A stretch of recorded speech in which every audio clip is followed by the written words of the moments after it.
Okay, next operation in stocks. Push operation చూసాం.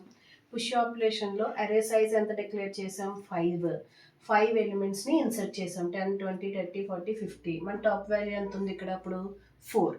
అయితే ఇప్పుడు పాప్ ఆపరేషన్ అంటే deleting the element from the stack. స్టాక్లో నుంచి ఎలిమెంట్ని డిలీట్ చేయడానికి యూజ్ చేసే ఆపరేషన్ ఏంటి? పాప్. అయితే ఇక్కడ పాప్లో ఉన్న 2 కీ పాయింట్స్ ఏంటి? ఫస్ట్ ఎలిమెంట్ని రిమూవ్ చేసేయాలి. స్టాక్లో నుంచి ఎలిమెంట్ని రిమూవ్ చేయాలి. ఆఫ్టర్ దట్ రిమూవ్ చేసిన తర్వాత ఏం చేయాలి? Next immediately you have to decrement the టాప్ని ఏం చేయాలి? డిక్రిమెంట్ చేయాలి. ఓకేనా? These are the 2 key points in pop operation, right? Okay, so main push operation use చేసి 5 ఎలిమెంట్స్ని ఇన్సర్ట్ చేసిన తర్వాత పాప్ ఆపరేషన్ని కాల్ చేశారు. అంటే ఏ ఎలిమెంట్ని డిలీట్ చేయమని చెప్తున్నా. ఏ ఎలిమెంట్ డిలీట్ అవుద్ది స్టాక్లో? చెప్పండి.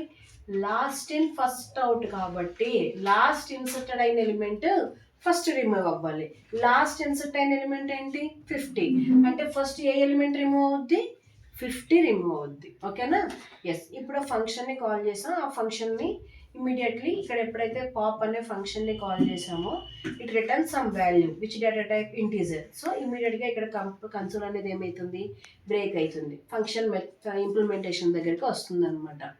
దెన్ పాప్ రిటర్న్ టైప్ ఇంట్. ఓకే, లోపలికి ఎంటర్ అయింది. If top equal to -1, top value -1 అయ్యిందంటే దాని మీనింగ్ ఏంటి? స్టాక్ అనేది ఎంటీ అయిపోయింది. అంటే ఏం చేయాలి? ఎగ్జిట్ అవ్వాలి. ఇప్పుడు ఇఫ్ ఇట్ ఈస్ ఫాల్స్ ఏం చేయాలి? అరే ఆఫ్ ఇక్కడ ఏం రాయాలి? ఏ వాల్యూని తీసుకురావాలి? అరే ఆఫ్ టాప్ వాల్యూ ఎంత? 4. ARR ఆఫ్ 4 ఎంత? ARR of 4 50. ఇప్పుడు ఆ 50 ఎందులో కాపీ అవుతుంది? బి. ఇప్పుడు బిలో వాల్యూ ఎంత ఉంది? 50. బిలో ఎంత ఉంది వాల్యూ? 50.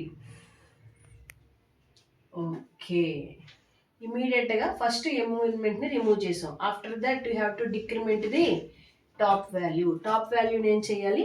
డిక్రిమెంట్ చేయాలి. టాప్ వాల్యూ ఎంత ఉంది? 4. ఇప్పుడు డిక్రిమెంట్ టాప్ -1. ఇప్పుడు టాప్ వాల్యూ ఎంత అవుద్ది? 3. ఇప్పుడు టాప్ ఎక్కడికి వచ్చింది? 3కి వచ్చింది. ఓకేనా? ఎస్. ఇప్పుడు రిటర్న్ వి. ఇప్పుడు విలో ఎంత ఉంది? 50. ఆ 50ని పట్టుకొని కన్సోల్ ఎక్కడికి వస్తుంది? ఎక్కడైతే ఫంక్షన్ కాల్ అయిందో అక్కడికి వస్తుంది.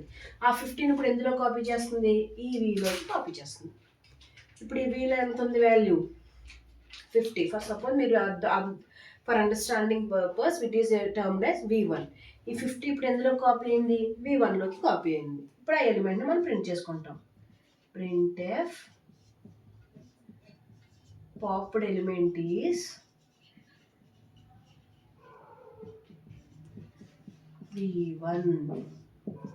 50 అనేది ప్రింట్ అవుతుంది. ఓకే, లైక్ దట్ అన్ని పాప్ ఆపరేషన్స్ చేస్తే ఫస్ట్ వాల్యూ రిమూవ్ చేస్తాం. ఆఫ్టర్ దట్ టాప్ని డిక్రిమెంట్ చేస్తాం. This is about pop operation. Done.